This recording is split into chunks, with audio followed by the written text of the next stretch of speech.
Halo, assalamualaikum. Waalaikumsalam warahmatullahi wabarakatuh. Baik, dengan siapa di mana? Dari hamba Allah di Tulungagung. Nah, Mbak Allah Tulungagung, baik, kita bersolat terlebih dahulu. Allahumma sholli ala sayyidina Muhammad wa ala ali sayyidina Muhammad. Allahumma sholli ala sayyidina Muhammad. Baik, langsung pada Buya. Buya, izin bertanya, maaf Silakan. di luar tema pada hari ini. Silakan. Pertanyaannya seputar masalah jodoh, Buya. Kalau di masyarakat Jawa pada umumnya kan kebanyakan dalam pemilihan waktu pernikahan untuk anaknya itu kan biasanya memilih waktu-waktu tertentu pada bulan-bulan tertentu, karena banyak yang meyakini bahwasanya misalnya menikah pada bulan tertentu akan membawa keberkahan tertentu, dan apabila menikah pada bulan-bulan yang mungkin dianggap akan memberikan dampak buruk bagi si pengantin ini akan cenderung dihindari bagi orang tua yang ingin menikahkan anaknya.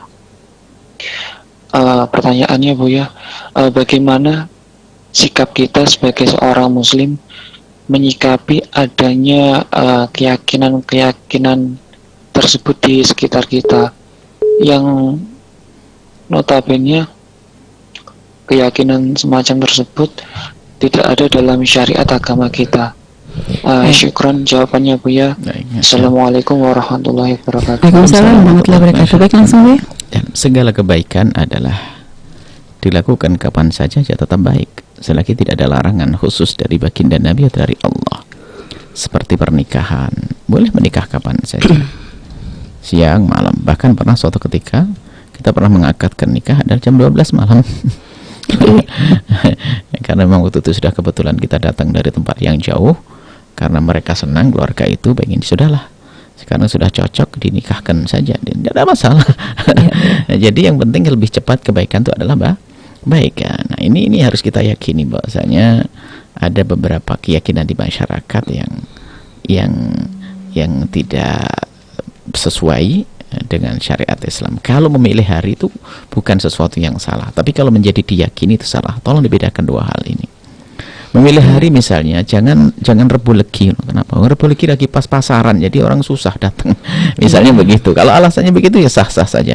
Tapi jangan diyakini Rebu Legi adalah hari naas dalam sebuah pernikahan. Biasanya mungkin hari pasaran sapi di daerah Tulungagung, Ngunut gitu misalnya. Maka jangan hari itu, nanti orang pada nggak bisa datang gitu. Jadi permasalahannya bukan permasalahan keyakinan itu hari naas. Nah, itu harus betul, itu harus kita rubah keyakinan ini. Semua hari adalah baik.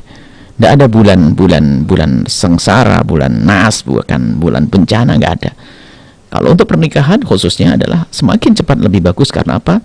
Kalau kita tunda sedikit, sementara hajat orang sudah menguasainya, nah, maka bisa jadi masuk wilayah yang haram. Baik, untuk menyikapinya kita harus menyikapi dengan bijak dong. Kan uswah kita adalah baginda Nabi dengan akhlak mulia, kemudian dilanjutkan oleh para penerus juru dakwah para wali songo. Wali songo kalau merubah tidak frontal, tidak membuat orang tuh kaget begitu, akan tapi halus, ya kan? Halus. Maka di saat kita berurusan dengan tanggal hari-hari begitu ya, harus kita terjemahkan dengan seperti yang kami sebutkan tadi. Kenapa? Tidak usah pakai bahasa mengikuti dengan panduan-panduan primbon yang menyesatkan. Tapi bikin primbon baru, artinya apa? Memilih hari adalah hari yang paling bisa untuk silaturahim. Kalau memilih hari pernikahan, pertama apa? Jika memang mempelainya belum mendesak, kita ambil hari yang sekiranya lebih banyak keluarga yang datang, lebih banyak tetangga yang datang. Jadi kita alihkan seperti itu. Nah, jadi misalnya kalau harus misalnya sudah Senin Kliwon saja deh. Ya sudahlah, ambil Senin Kliwon, tapi alasannya adalah apa? Karena Senin Kliwon adalah hari yang orang pada kosong, sepertinya itu. Gitu. Jadi bukan dikembalikan kepada hitungan-hitungan para dukun itu. Jadi baik.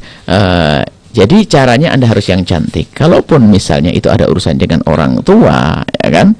Kalau dengan orang tua, ya tidak diperkenankan juga kita langsung berontak begitu.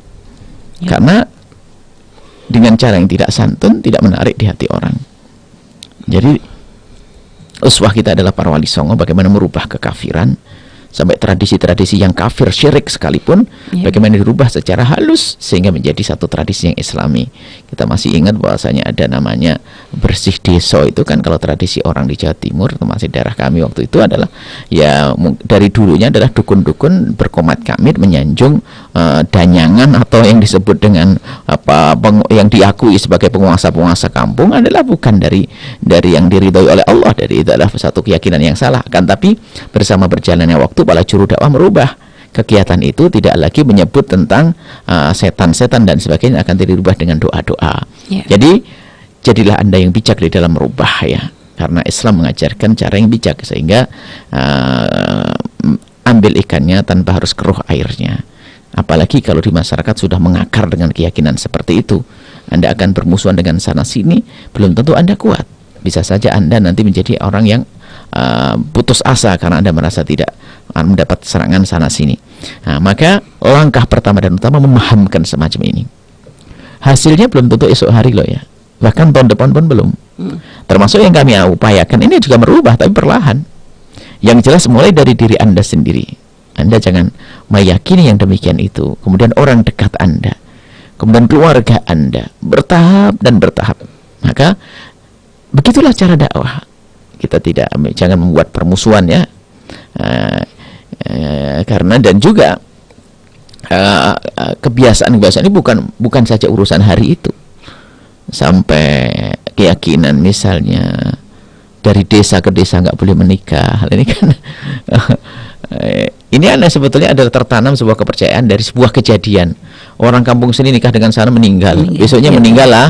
Akhirnya ada orang disuarakan, padahal orangnya yang pertama itu hanya iseng, waduh jangan menikah ini. Akhirnya yang di belakangnya mendengar katanya, dipikir yang berkata ini kayak wahyu begitu, sehingga menjadi berkembang seperti itu.